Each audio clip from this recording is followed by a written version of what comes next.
The wind cut through the quiet streets like invisible knives, rattling the old bus shelter's thin glass panels. It was one of those winter mornings where even the sun seemed too cold to shine.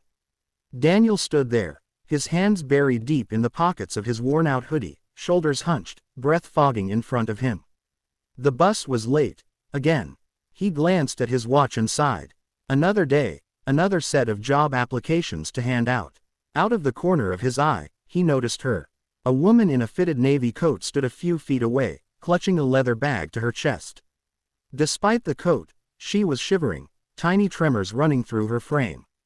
Her face was pale, her lips tinged with blue. She looked, well, like she'd missed her scarf, hat, and gloves entirely. Daniel hesitated. He wasn't in great shape himself. His jacket was thin, his hoodie frayed, and his own fingers ached from the cold.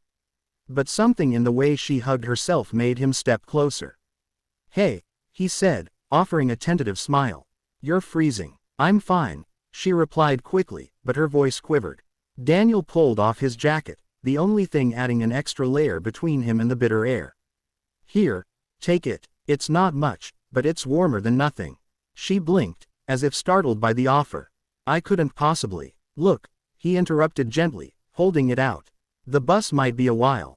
Just take it, please." Reluctantly, she slipped into the jacket.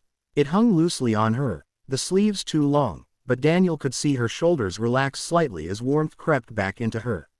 For a moment, they just stood there in silence, watching cars hiss past on wet asphalt. "You don't look like someone who can spare a jacket," she said finally, glancing at his thin hoodie. Daniel chuckled. "You don't look like someone who needs one." Her lips curved into the faintest smile. Appearances can be misleading. The bus pulled up then, brakes squealing. Daniel stepped back to let her board first.